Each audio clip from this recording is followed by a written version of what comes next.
Oui, ce mouvement est né depuis quelques semaines maintenant, notamment au moment du vote du projet de loi de finances de la sécurité sociale qui a institué quelques amendements.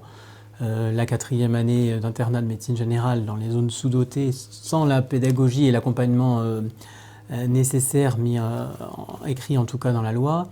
Les partages de tâches ou d'activités avec d'autres professionnels de santé mais en accès direct sans lien avec le médecin traitant.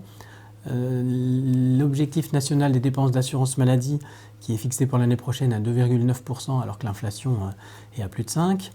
Un ensemble de mesures et d'éléments comme ça qui ont conduit les médecins généralistes à dire ça suffit, on nous demande toujours plus, sans jamais donner les moyens à la médecine générale d'exercer juste comme au XXIe siècle.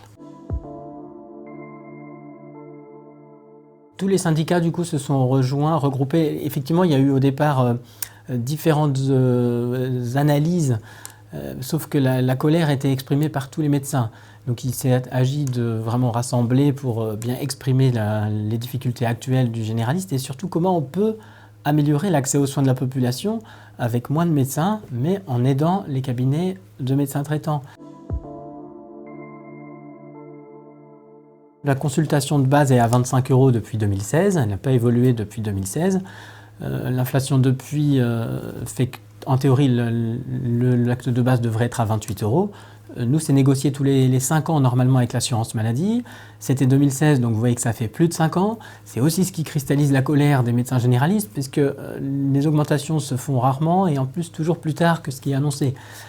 Donc non, il y a au moins une tarification de la consultation de base à 30 € qui est réclamée par différents syndicats.